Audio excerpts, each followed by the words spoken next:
Yang paling penting adalah Tuhan ingin melihat sejauh mana perubahan karakter kita supaya kita bisa dipercayai oleh Tuhan. Efesus pasal 4 ayat 17 sampai 25.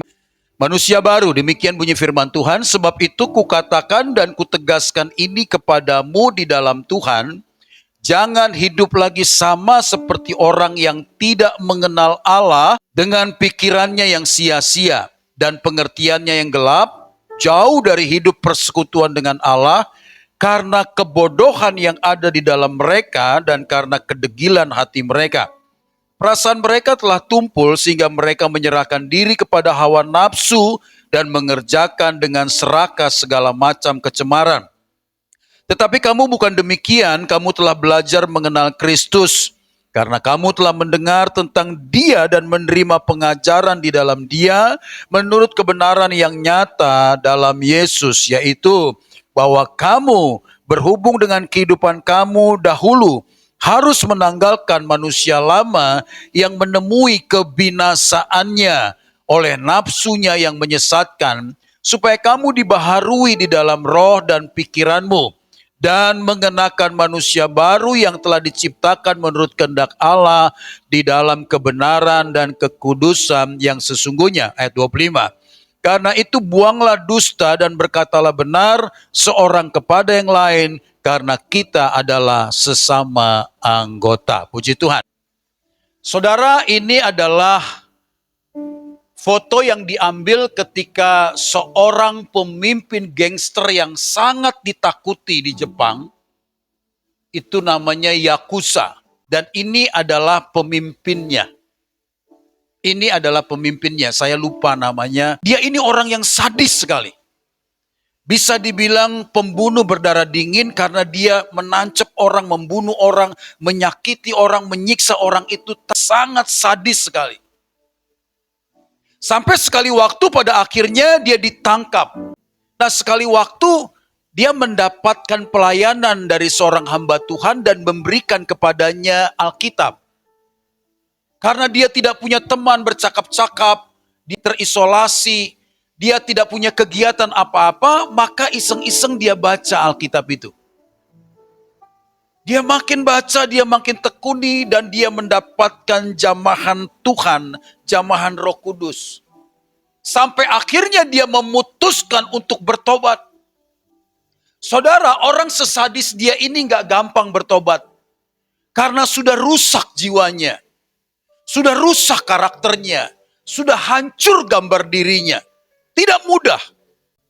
Tetapi orang ini karena mendapatkan jamahan dari Tuhan, ketika dia keluar dari penjara pun, dia tetap buktikan pertobatannya itu. Nah, orang-orang seperti inilah yang mengalami Tuhan, sehingga pertobatannya itu menjadi pertobatan yang terus-menerus dikerjakan dan mengubah karakternya. Dan pada akhirnya dia memenangkan 100 orang lebih anggota Yakuza dan dibaptiskan. Lihat cara dia ngebaptis aja aneh kan? Hidungnya ditutup. Dia sendiri yang tutup hidung. Orang mau dibaptis, lalu dia celupkan. Ini bisa gak napas orang nanti dibuatnya. Tetapi dia gak ngerti, namanya juga dia bukan. Oke, next kita akan lihat. Sekarang pertanyaannya, apa itu karakter? Karakter adalah sikap batiniah kita yang akan menentukan dan mempengaruhi perilaku kita. Jadi karakter itu sudah ada di dalam diri kita. Karakter itu bukanlah sesuatu yang dibuat-buat. Hari ini dia kelihatan ramah, lemah lembut. 1 jam lagi dia berubah menjadi kasar. Itu bukan karakter itu. Hipokrit. Artinya orang yang munafik. Kalau karakter itu memang keluar dari dalam, karena ini berbicara tentang inner life yang sudah menetap di dalam. Kitab menyebut bahwa di dalam Kristus kita adalah manusia baru. Jadi kemarin dalam pemuritan saya katakan, ketika Anda memberi diri dibaptis, diselamkan, ya, ditenggelamkan di dalam nama Bapa, Anak, dan Roh Kudus, ketika Anda keluar dari air, maka Anda sudah mengenakan manusia baru. Tetapi bukan tiba-tiba Anda berubah 100%, tidak. Anda orang pemarah masih pemarah. Anda orang pencemburu masih pencemburu. Anda orang yang menyimpan dendam masih juga sama. Tetapi ada sebuah kerinduan tekad untuk mengenakan manusia baru. Itu dia. Ya. Jadi di dalam Kristus kita adalah manusia baru karena manusia lama telah mati dan karena anugerah Kristus kita mendapatkan hidup yang kekal. Katakan amin. Bukan karena usaha kita, bukan karena kebaikan kita, tapi karena anugerah yang Tuhan beri sehingga kita diselamatkan. Maka sebagai manusia baru kita harus bertumbuh di dalam karakter. Nah, karakter inilah yang harus terus-menerus bertumbuh. Karena kita bertobat tidak serta-merta kita berubah. Harus terus-menerus kita bertumbuh karakter kita untuk semakin menyerupai Tuhan kita Kristus Yesus. Apa itu ciri-ciri karakter yang diperbaharui? Mari kita akan lihat. Yang pertama, maka orang yang hidupnya diperbaharui, karakternya diubahkan, dia pasti berbeda dengan dunia. Cara hidupnya, cara dia bergaul, cara dia bercakap-cakap, cara dia memperlakukan orang lain, pasti tidak sama dengan orang dunia. Tulis kitab Efesus menyatakan bahwa dunia ini mempresentasikan watak yang jahat. Jadi orang dunia ini wataknya sudah rusak, jahat. Alkitab berkata tidak ada yang baik, semuanya bejat, semuanya rusak. Ya. Apa itu? Pikirannya sia-sia. Pikiran sia-sia maksudnya apa? Sudah tahu di dalam Kristus ada kebenaran. Kristus itulah yang menolong. Kristus itulah penyelamat. Tetapi dia masih memikirkan di luar Kristus. Itu pikiran sia-sia. Yang kedua, kita melihat pengertiannya gelap. Karena dia dikuasai oleh roh dunia ini, di mana mata tertuju kepada keindahan pesona dunia, sehingga dia pengertiannya gelap, tidak bisa melihat kebenaran itu. Maka orang-orang yang sudah terikat dengan dunia ini, dia sudah hampir nggak peduli dengan kebenaran itu. Ya. Dia berani kata, udahlah terserahlah, mati pun mati, masuk neraka lah. Yang penting aku bisa enjoy nikmati hidup. Kan bodoh. Padahal di dalam kehidupan di dunia ini tidak bisa melulu kita itu selalu bergembira bahagia. Nggak bisa. Hidup ini rangkaian dari naik turun, kiri kanan, atas bawah, hitam putih, sedih, suka, bahagia, menderita. Itu nggak bisa dihindari. Berusaha bagaimana mereka hidup bergembira terus. Maunya bersuka terus. Diusahakan supaya mereka tidak pernah menemukan apa itu penderitaan. Nggak bisa. Dengan cara apapun nggak bisa. Karena pengertiannya gelap ya seperti itu. Hatinya keras. Jadi mereka sudah tertutup terhadap kebenaran. Mereka nggak peduli lagi dengan suara Tuhan. Mereka nggak peduli lagi dengan suara Roh Kudus yang berkata-kata dalam hatinya untuk melakukan kebaikan, tindakan-tindakan yang memberkati, tapi mereka sudah tertutup, keras. Sehingga mereka menjadi bodoh. Jadi orang-orang seperti ini bodoh. Mereka meninggalkan berkat Tuhan. 5 ayat 20-22, ini ciri-ciri manusia lama. Coba kita lihat ya. Galatia pasal 5 ayat yang ke-20 kepada kita ciri manusia lama dan manusia. Ya. Perseteruan, perselisihan, iri hati, amarah, kepentingan diri sendiri, percideraan, roh pemecah, kedengkian, kemabukan, pesta pora, dan sebagainya. Terhadap semuanya itu kuperingatkan kamu, seperti yang telah kubuat dahulu, bahwa barang siapa melakukan hal-hal yang demikian, ia tidak mendapat bagian dalam kerajaan Allah. Itulah ciri manusia lama. Tapi ciri manusia baru, dia hidup di dalam roh, yaitu kasih, sukacita, damai sejahtera, kesabaran, kemurahan, kebaikan, kesetiaan, kelemah lembutan, penguasaan diri, tidak ada hukum yang menentang hal-hal itu. Jadi kalau dia belum memiliki kasih, hidupnya penuh kemarahan, hidupnya penuh kebencian, tidak ada kebaikan dalam dirinya, orang yang meledak-ledak, suka memaki-maki, tidak ada kelemah lembutan, tidak ada penguasaan diri, dia berarti masih manusia lama, nggak peduli sekalipun dia pendeta. Nggak peduli sekalipun dia bishop, eporus dan seterusnya. Penuh dengan kasih, ya, kesabaran, tidak gampang marah, meledak, penuh kelemah lembutan. Gitu ya. Orang merasa tersakiti, tidak membuat orang merasa dikecewakan gitu. Ya, kelemah lembutan, suka kemabukan, kebencian, kedengkian, iri hati, perseteruan, pokoknya perusak banget deh. Namanya aja manusia lama, lebih tepat disebut troublemaker. Di mana dia ada, di situ ada persoalan. Gitu. Di mana dia ada, di situ ada perpecahan.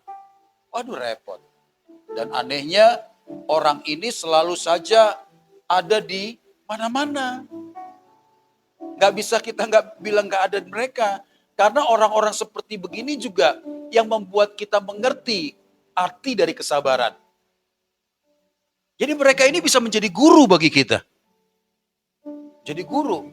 Selain itu mereka juga memiliki perasaan yang tumpul. Ini manusia lama ya. Menyerah kepada hawa nafsu dan melakukan kecemaran dalam hidup mereka. Memang yang enak-enak ya pasti enak katanya begitu ya. Kemarin di restoran mana ya orang bilang begitu ya Mam ya. Yang enak itu pasti jahat katanya. Yang enak itu pasti mencelakakan. Lah dia sendiri yang jualan tapi dia ngomong begitu. Ya kan? Ya pastilah Pak, kalau yang enak itu pasti jahat gitu. Tetapi memang daging ini lebih kuat. Jadi kita selalu cenderung mengikuti keinginannya.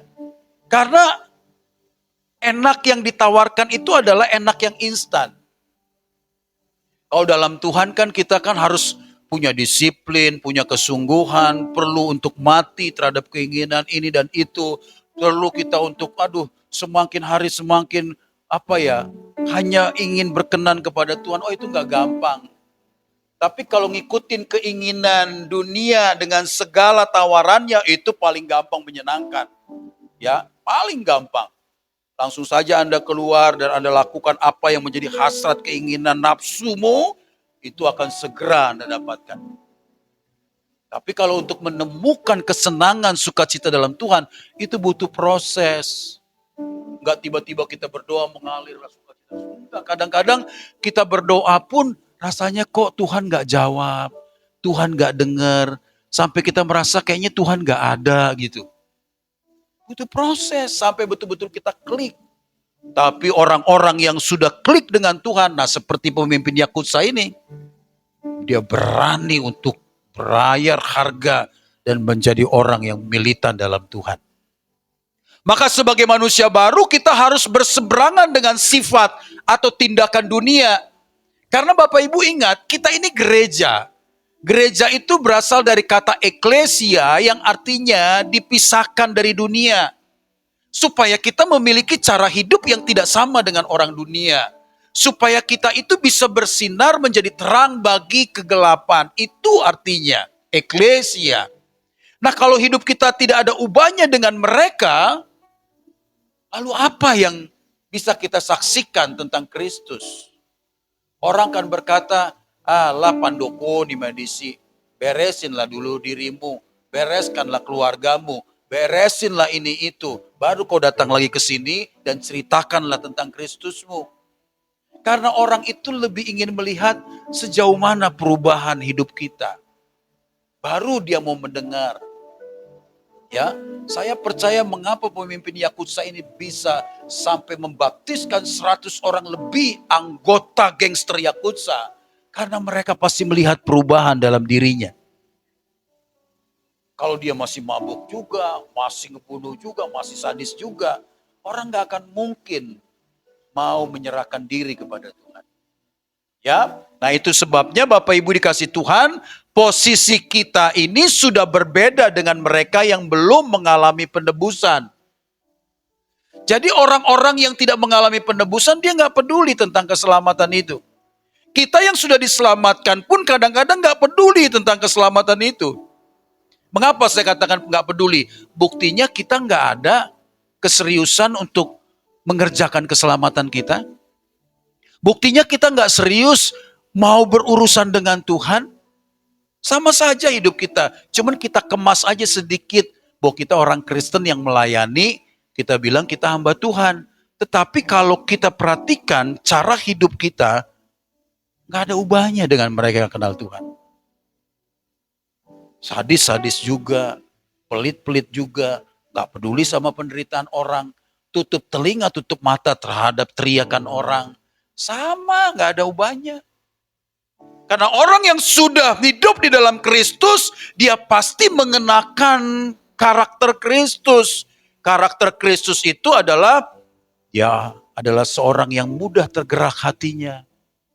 Mau mengampuni, tidak membalas kejahatan dan kejahatan dengan kejahatan dan seterusnya. Ya. Nah, itu sebabnya posisi kita harus berbeda dengan mereka. Tidak boleh sama. Terus kita akan lihat. Yang kedua, bagaimana supaya kita mengalami pembaruan karakter kita, kita harus bergiat di dalam pengenalan akan Kristus. Jadi kalau kita diselamatkan oleh Tuhan itu tidak berhenti. Kita harus semakin dalam mengenal Dia. Maka pengenalan kita akan Dia tidak bisa tidak, kita harus dengan setia membaca firman Tuhan. Kita harus dengan sungguh-sungguh menjalin komunikasi dalam doa kita kepada Tuhan. Maka selain secara negatif menolak hal-hal dunia tadi, tidak boleh sama dengan orang dunia, manusia baru dalam Kristus adalah mereka yang secara positif mengejar akan Kristus. Kalau saya pakai kata pemburu Tuhan, kita lebih suka disebut sebagai pemburu uang kan? Untuk memburu uang, kita berani sampai lembur-lemburan. Betul apa betul? Bisa pulang sampai jam 12:30 ke rumah. Melihat istri udah tidur, anak sudah ngorok. Kita tidur, besok mereka sudah pada pergi sekolah, kita baru berangkat. Kita kehilangan semua hanya karena memburu uang. Tapi berapa banyak kita berani investasikan waktu kita untuk memburu Tuhan? Coba, sedikit sekali. Saya udah sering bilang jangan-jangan kita nggak punya jam doa pribadi. Jangan-jangan. Saya aja sejak Piala Eropa udah kehilangan jam doa jam 5. Kadang-kadang saya terbangun juga karena saya udah terbiasa bangun jam 5. Jadi saya nyalain lah YouTube-nya itu, lalu saya taruh di kuping saya dengerin gitu. Ketiduran juga. Kalau biasanya kan jam 5 kurang 10 saya udah saya udah ke kamar mandi dulu siap-siap, saya taruh situ, saya bikin di speaker Bluetooth supaya suaranya bener-bener asik itu didengar kan. Dan saya duduk, saya ngikutin penyembahan. Jadi Piala Dunia merusak komunikasiku dengan Tuhan. Ya, jagoanku Nederland. Makanya saya ngotot nonton terus itu. Asik. Saya kalau nonton bola bisa lupa semua dah. Gitu ya. Tapi merusak hubungan dengan Tuhan. Saya minta maaf lah sama Tuhan lah. Habis Piala Dunia saya doa lagi dah. Kok habis Piala Dunia? Kenapa nggak sekarang? Oh Piala Eropa, dia mainnya juga jam 2 sih. Nanti saya mau usulkan ke mereka, jangan itu mengganggu jam doamu kamu gitu ya. Ya tapi memang ada saja penghalang-penghalang untuk kita semakin dekat dengan Tuhan, mencari Tuhan, memburu Tuhan. Banyak hal.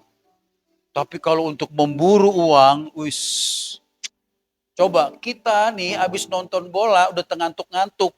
Kalau namanya jam kerja, kita paksain gak mandi berangkat. Betul gak Pak? Betul. Sebab kalau gak masuk, potong gaji, kena teguran, berani.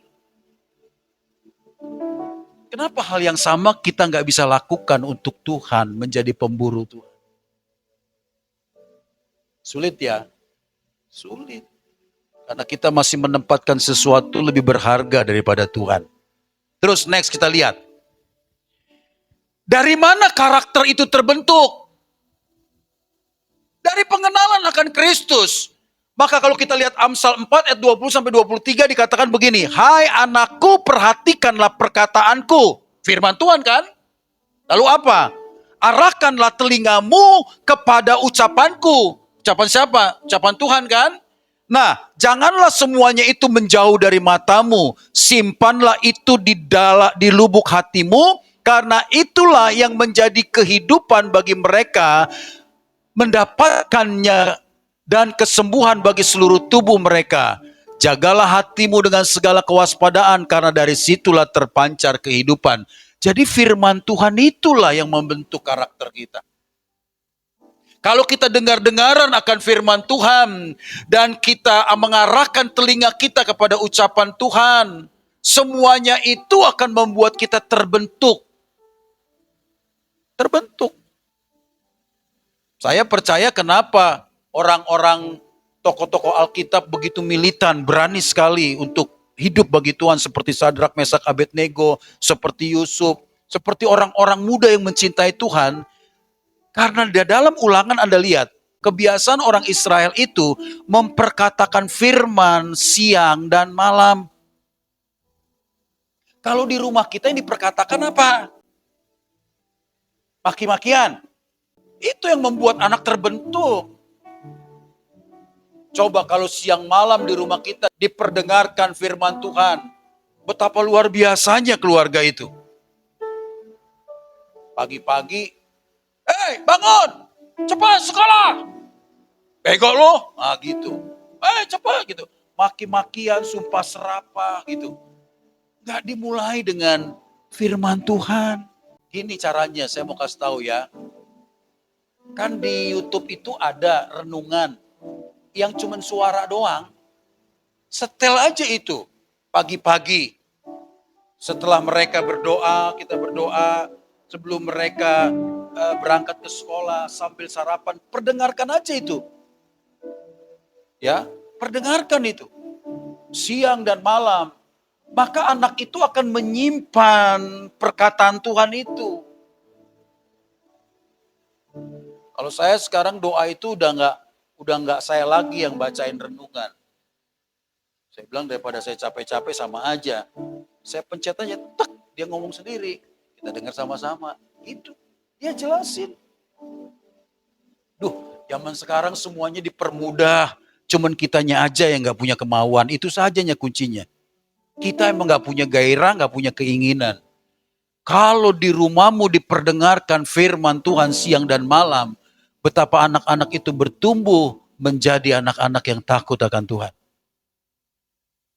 Ya, saya sering dengar sih di rumah-rumah tangga itu, makanya saya selalu bilang sama Ibu Gembala, Mam, usahakan dulu kalau pagi itu ada atmosfer yang mengantar pada sebuah kebahagiaan menjalani aktivitas ke depan gitu.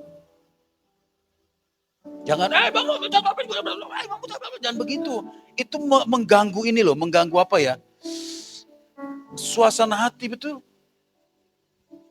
Kenapa nggak diomongin tentang firman, disemangatin gitu? Ya, semangatin. Karena itulah yang membentuk karakter kita. Terus kita lihat. Cara yang dinyatakan di dalam ayat 21 adalah dengan menerima pengajaran di dalam Tuhan. Menurut kebenaran di dalam Kristus. Makin kita bertumbuh di dalam pengenalan akan firman Kristus, kita juga akan mengenal Dia. Dengan demikian, kita akan memiliki karakter yang serupa dengan Tuhan. Ya, jadi harus semakin bertumbuh akan pengenalan kepada firman Tuhan. Jadi dibiasakanlah untuk baca firman Tuhan. Ya, saya sudah sering bilang sama Bella, Nang, janganlah HP terus. Bacalah firman Tuhan. Kadang-kadang dia di HP mau ketawa-ketawa sendiri. Saya nggak tahu dia ketawa sama siapa gitu ya. Saya liatin aja. Dan ada banyak anak muda sekarang sudah sangat terikat sekali dengan HP. Kalau nggak pegang HP rasanya kayak mau mati dia gitu loh. Aduh ngeri sekali lah. Kayak mau mati dia, mau meninggal. Apalagi kalau kuotanya nggak ada. Udah deh, uring-uringan dia kayak orang gelisah gitu. Kayak apa gitu ya. Kayak ada cacing di perutnya gitu. Apa bingung gitu dia. Itu pertanda bahwa orang ini sudah sangat berbahaya sekali.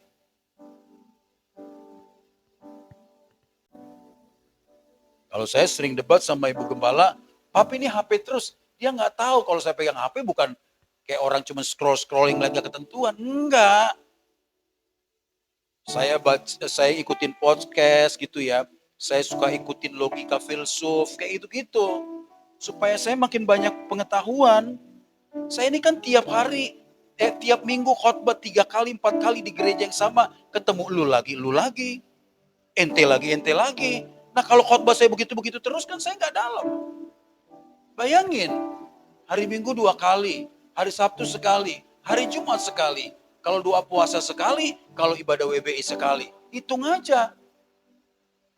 Makanya ketika Ibu Jusnier bilang, kalau Bapak kan enak cuma nata-nata doang. Buset dah. Apa yang ditata? Dia nggak tahu mempersiapkan khotbah itu pentingnya bagaimana. Harus kita mulai dengan doa, kita minta supaya Tuhan taruh di hati kita apa yang mesti kita sampaikan, lalu kita persiapkan. Untuk buat satu khotbah begini saja bisa 3-4 jam. Coba, saya harus lihat tafsirannya, saya lihat harus ayat paralelnya, saya harus cari ilustrasinya, kedalamannya bagaimana. Itu kan semua dipelajarin. Bukan cuma asal-asalan gitu ya. Nah makanya saya suka dengar-dengar begitu. Lalu saya dengar lagi yang lain gitu. Dia pikir saya itu sama. Cuma ngeliat scroll-scroll begitu. Enggak. Pasti enggak sama. Itu ya, kayak tadi dia mau pergi ke laundry, dia bilang, Papi ini HP aja. Saya bilang, saya lagi persiapan khotbah loh ini. Coba. Dia pikir megang HP gitu ya. Kalau anak-anak muda saya nggak tahu dia megang HP itu pada ngapain. Nggak jauh-jauh saya udah tahu lah, udah tahu. Ya, apalagi anak-anak muda sekarang itu nggak jauh dari game dah. Mau laki mau perempuan sama. Pada jadi apa kecanduan game. Main gitu. Setiap saya perhatiin gini game gitu. Seberapa banyak kita bisa membuka, padahal Alkitab di HP itu ya sudah sangat gitu rinci sekali, kita nggak tahu. Sekarang kan Alkitab ini udah versi terbaru ya, udah terjemahan kedua. Itu ada kata-kata yang kita nggak ngerti, itu dipermudah untuk kita ngerti. Beli Alkitab baru sekarang. Tidak mengubah makna arti yang sebelumnya, tetapi ada kata-kata yang kita nggak ngerti, misalkan selisih apa begitu. Itu udah diperbarui dengan kata-kata yang kita ngerti. Beli, pelajari. Supaya kita semakin mengenal Tuhan dan semakin memahami hati Tuhan. Sebab begini ya, firman Tuhan hari ini kita baca perikop yang sama, ayat yang sama. Waktu besok kita baca, itu Tuhan bisa memberikan pengertian yang berbeda loh. Betapa dalamnya firman Tuhan itu. Tinggi tak terdaki, dalam tak terselami, lebar tak terukur. Makanya jangan pernah bilang, aku udah baca firman Tuhan dari Kejadian sampai Wahyu berapa kali, sekali lah. Yang baca sampai puluhan kali aja gak ngerti-ngerti. Saya yang udah lulus S3 aja makin gak ngerti. Jadi orang udah semakin tinggi pengetahuannya, semakin dia sadar dia tidak tahu apa-apa. Jadi orang yang taunya dikit tuh yang pasti sok tahu. Padahal sebenarnya dia gak tahu. Itu ya. Coba miliki kerinduan dalam untuk semakin mengenal Tuhan. Kalau kita kenal Tuhan gitu, kita punya hubungan yang karib, wah betapa indahnya. Asik dengan Tuhan. Karena Tuhan itu asik berkomunikasi dengan kita. Next, kita lihat yang ketiga. Kalau kita mau karakter kita itu diubahkan, maka kita bertumbuh sebagai manusia yang baru. Bukan berarti kita ini masuk ke perut ibu lagi, cepret, oek-oek lagi, bukan. Bukan kita berarti baru secara fisik, bukan. Juan Huta Barat yang sekarang akan menjadi Juan Huta Barat sampai matinya. Dia botak akan tetap botak. Ya, apalagi dengan ciri-ciri fisiknya ya begitu. Kalau buncit bisa dikecilin, ini udah mulai kecil. Ya, malah Pak Aritonang yang mulai buncit. Kalau saya udah mulai bisa kancing itu. Ah, lihat, keren ya? Keren. Ini pun belum, saya masih mau kecilin lagi. Sampai betul-betul begini. Jadi jasku ini pun udah bisa kekancing keren. Ini bisa diubah. Tapi saya belajar menerima apa yang tidak bisa diubah. Bisa sih diubah kalau uangku ada. Pergi aja saya misalkan ke mana gitu ya, ke Turki. Saya transplantasi rambut ya. Ganteng lagi. Tapi sudahlah, nggak perlu. Yang nggak bisa diubah, kita harus bisa bersyukur. Yang bisa diubah, kita perjuangkan dengan sungguh. Nah, karakter kita bisa diubah. Berjuanglah dengan sungguh. Jangan bilang, aku mau udah hidup begini aja lah sampai aku mati. Kamu nggak dikenal Tuhan. Kita bisa diubah karakter kita. Yang sadis bisa menjadi lemah lembut. Yang sadis bisa menjadi pemurah. Yang sadis bisa menjadi orang yang memaafkan. Karena bisa dibentuk. Ya. Nah, sebagai manusia baru kita dibaharui di dalam roh dan pikiran senantiasa setelah menanggalkan manusia lama. Jadi firman Tuhan katakan mulai dari mana kita berubah? Dari pikiran dulu. Berubahlah engkau oleh pembaharuan budimu. Sebab kalau pikiran kita belum benar, ya, mindset kita masih salah, diisi dengan semua yang negatif, ya begitu jugalah seluruh hidup kita. Jadi isi semua dengan yang baik, yang sedap, yang mulia, yang indah, yang enak didengar, yang suci. Maka tubuh ini akan melakukan apa yang diperintahkan dari pikiran kita. Di sini pusatnya, di sini medan perangnya. Ketika di sini sudah ditentukan, tubuh ini tinggal ngerespon doang. Tubuh ini gak pernah bilang, gak mau. Gak pernah. Gak pernah. Otak bilang kiri, dia akan ke kiri. Otak bilang kanan, dia akan ke kanan. Tubuh ini ngikutin apa yang dipikiran. Nah, ini dulu benerin. Kalau pikiran kita ini pikiran yang sesat, yang jahat, ya begitu. Oke, terus next kita lihat. Jadi our new life in Christ, hidup yang baru itu kehidupan kita di dalam Kristus. Karena di dalam Kristus ada kebebasan. Di dalam Kristus ada perubahan. Ya. Mari kita terikat. Kita mau melekat dengan Tuhan. Jangan sampai kita menjadi manusia yang tetap. Karena apa ya? Karena mengeraskan hati menjadi bodoh, tetap kekeh dengan hidup yang membuat dia jauh dari Tuhan. Harus kita berjuang.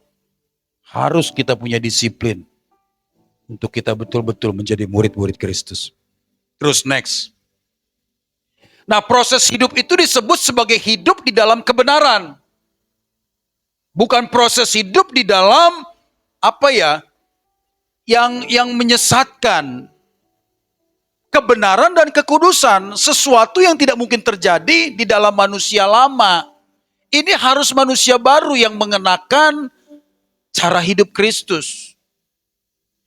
Kondisi ini akan terus diwarnai dengan membuang dusta, mengeluarkan perkataan yang benar dalam hidupnya, dan banyak lagi. Sampai pada akhirnya sungguh-sungguh hidup kita ini memperagakan tentang Tuhan. Pada akhirnya saya mau katakan next, bahwa karakter berkembang dari kebiasaan. Ini yang terakhir. Tidak ada karakter yang tiba-tiba menjadi seperti yang kita inginkan. Tidak ada. Saya sudah sering katakan, jangan percaya dengan cara-cara hamba Tuhan yang cuma ngebodoh-bodohin kamu aja. Majulah ke depan, saya mau berdoa supaya kamu diubahkan, supaya kamu berubah. Nggak bisa tiba-tiba berubah, mau pendeta siapapun itu. Karena perubahan itu butuh waktu. Saya ini orang yang ngomongnya strict the point, to the point, kadang-kadang nggak peduli dengan perasaan orang. Saya butuh waktu untuk tidak bicara seperti begini. Jangan Anda bilang, katanya mau berubah, ngomongnya masih kasar, masih keras, masih menyakitkan. Tolong beri aku waktu, karena aku pun sedang berjuang. Perubahan itu bukan sesuatu yang instan. Perubahan itu berkembang dari kebiasaan. Hari ke sehari, terus menerus. Ya. Kan sekarang saya udah mulai, Anda pasti ngerasakan lah. Betapa perubahan dalam diri saya. Ya. Kalau dulu saya nggak seneng langsung loh, to the point loh. Bisa saya langsung datengin orangnya, begitu. Sekarang saya jaga gitu loh. Ini menyakitin gak ya? Nanti gimana ya? Saya mikirnya itu sampai panjang gitu. Dan kadang-kadang saya lebih memilih, udahlah diam aja lah daripada nanti jadi tersakiti gitu. Kalau dulu jangan harap begitu saya. Saya nggak pusing dengan perasaan orang. Saya bilang, kamu gimana sih? Kamu gitu. Ya, makanya orang tuh gampang terluka kalau ketemu saya. Bener. Orang yang baru pertama kali ketemu saya, itu pasti kesannya ini orang arogan. Ini orang kasar. Ini orang pasti orang yang gak mau mengalah. Begitu. Pasti begitu. Ya. Makanya banyak orang yang gak mau berteman dengan saya. Itu teman-teman saya yang udah kapalan aja itu. Karena dia udah lama bergaul dengan saya dan pada akhirnya oh begitu gitu loh. Ya, oh begitu gitu. Tapi kan orang kan biasanya kan dia akan berteman dengan orang yang kesan pertamanya memang menyenangkan gitu. Kan ada ungkapan berkata, kesan pertama menggoda, selanjutnya terserah Anda kan gitu. Nah kalau kesan pertamanya aja udah gak menggoda, yang selanjutnya udah gak mau dia. Saya di pertama itu udah gak bisa terkesan. Nah itu yang butuh waktu untuk diubah gitu. Ya, diubah. Kadang-kala juga sekarang saya kalau nelpon gitu ya, hati-hati gitu ya. Hati-hati. Ya, karena karakter itu berkembang oleh karena kebiasaan. Terbentuk setiap hari. Semakin sabar, ya, semakin bisa akhirnya melihat semua keadaan baik, bisa berdamai dengan diri sendiri kayak khotbah tadi pagi. Wah, keren. Keren. Kita nggak akan berbantah-bantahan. Diemin aja sudah gitu. Itu menunjukkan orang yang memiliki kedewasaan yang luar biasa. Saat dia punya duit, dia nggak pongah. Saat dia dalam kesusahan, dia nggak seperti orang kehilangan harap. Tetap tenang. Itulah bukti orang yang selesai dengan dirinya. Itu harus dilatih tiap hari ya. Hati masuk dalam kebiasaan-kebiasaan itu.